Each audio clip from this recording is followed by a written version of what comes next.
Paz a vosotros. Nos encontramos en nuestra tercera... Estamos en nuestra tercera porción del libro de Números y en nuestra séptima y última lectura. Vamos a continuar y a concluir qué pasó con los codiciosos, los que pidieron, que querían carne. Decíamos, la gente se queja por quejarse nada más, a veces sin un motivo obvio. Y nuestro Dios había dicho que les iba a dar carne incluso por un mes, que nada era imposible, absolutamente nada es imposible para nuestro Dios.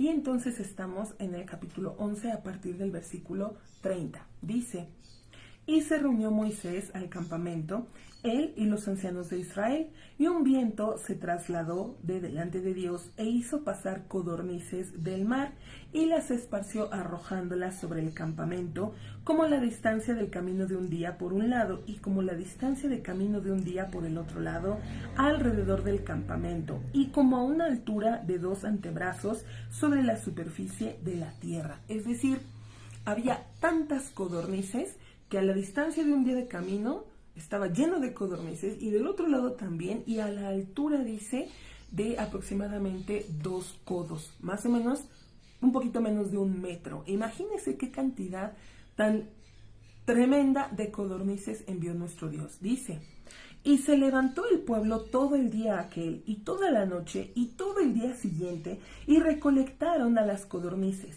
El que menos recolectó 10 montones, y las extendieron para ellos extendidas delante del campamento. La carne estaba todavía entre sus dientes, antes de ser terminada de masticar, y la ira de Dios se encendió fuertemente contra el pueblo, y golpeó Dios en el pueblo un golpe grande en gran manera. Es decir, ¿por qué si nuestro Dios ya les había prometido que les iba a dar carne? ¿Por qué se enoja nuestro Dios de que estén comiendo la carne? No, nada tenía que ver esto. Más bien fue la codicia y la avaricia que derivó en el pueblo. Dios ya les había prometido que les iba a dar carne durante un mes. Había también muchísima cantidad de codornices. ¿Por qué entonces ese afán o ese deseo desmedido y bordado de querer tener más y más y más? Dice que se pasaron todo ese día recolectando y toda la noche recolectando, y al día siguiente también estuvieron recolectando. Eso es demasiada, esa avaricia. ¿Cuánto puede comer una persona? Si acaso una codorniz. Recolecto entonces lo necesario para mi familia, no me afano por tener más. Pero ese fue el pecado o el problema con el pueblo. Tanto fue su afán y su deseo de tener y tener, que cuando estaban comiendo, incluso dice 10 montones. ¿Cuántos pueden haber en un montón? Ciertamente no 1 ni 2, bastantes. Y 10 montones, esto es demasiado. Por eso es que se enoja nuestro Dios o se enciende su ira hacia el pueblo. Y dice que les dio un golpe. Este golpe es una plaga que vino sobre el pueblo, una plaga mortal que vino sobre todo sobre esos codiciosos. Y lo leemos, dice el verso 34. Y llamó el nombre del lugar aquel Kibrot Ataabá, que es los sepulcros de los que pidieron, o traducido, las tumbas del deseo o de los codiciosos, porque ahí fueron sepultados, ahí quedó tanto su deseo de comer carne, como en realidad cualquier deseo que pudieran tener, ahí quedó, digamos, ahí se enterró. Dice el verso, allá fueron sepultados del pueblo a los que desearon. Desde Kibrot Ataabá viajaron el pueblo a Hatzerot, y estuvieron en Hatzerot, hasta ahí termina nuestro capítulo 11. Ahora vamos a ver, hablando de quejas, pues entramos a un episodio también que nos va a hacer reflexionar sobre el quejarse, pero en específico sobre el prójimo, el hablar mal, el cuidado que debemos tener al hablar de nuestro hermano. Dice el capítulo 12.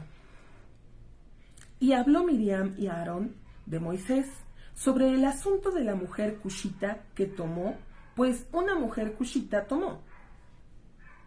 Y dijeron, ¿acaso solo, no obstante, con Moisés habló Dios? ¿Acaso no también con nosotros habló y fue escuchado ante Dios? A ver, vamos a analizar un poco esto. Dice que Miriam y Aarón empezaron a hablar en contra de Moisés a causa de una mujer cushita. En las versiones Reina Valera 1909 dice una mujer etíope. Cush o Etiopía es un país y dice que Moisés se casa o toma a esta mujer. Hay quien dice que se refiere a su esposa Tzipora. Pero habemos quienes decimos que no puede ser Tzipora porque ella era de Madián, ella era madianita, en todo caso diría la mujer madianita. Y pensamos entonces que Tzipora había muerto y esta es una segunda esposa que toma Moisés, de etíope, la mujer cushita. Y por eso es el reclamo que tienen Aarón y Miriam, porque nuestro Dios había ordenado que pues se casaran dentro del pueblo, que no tomaran ajenos al pueblo. Es decir, como diciendo, bueno, la primera vez tomaste una madianita, se te pasa porque estabas fuera, estabas lejos, en otro lugar. Pero ahora, ¿por qué tomar a una etíope? ¿Por qué no una de entre el pueblo? Lo interesante es que mientras que Aarón y Miriam se quejan, pues Moisés no dice nada, no reacciona ante este alegato que tienen sus hermanos. Más allá de eso, dicen, ¿acaso Dios nada más habla con Moisés? ¿No también ha hablado con nosotros? Dice el verso 3. Y el hombre Moisés era humilde en gran manera, más que todo hombre que hay sobre la superficie de la tierra. ¿Por qué nos habla de su humildad? Porque decimos, a pesar de este reclamo que tienen sus hermanos, él no contesta nada. Ese es el mayor rasgo de humildad. Cuando una persona nos está diciendo algo, o lo estamos escuchando que está hablando de nosotros, una queja, y no contestar nada. Moisés bien se pudo haber justificado, cualquier cosa pudo haber dicho, pero él no contesta nada. Al contrario, dice el texto, lo escuchó Dios. ¿Que nuestro Dios no escucha todo? Claro, pero vienen a demostrarnos que este comentario va a actuar nuestro Dios sobre este comentario que ha dicho Miriam y Aarón. Dice el verso 4. Y le dijo Dios repentinamente a Moisés y a Aarón y a Miriam, salid vosotros tres a la tienda del encuentro. Y salieron ellos tres. Y descendió manifestándose Dios en una columna de nube, y se paró a la entrada de la tienda, y llamó a Aarón y a Miriam, y salieron ellos dos. Y dijo, escuchad ahora mis palabras. Si hubiere para vosotros profetas, yo Dios en una visión a él me daría a conocer. Manifestándome a ellos, en un sueño hablaría con él.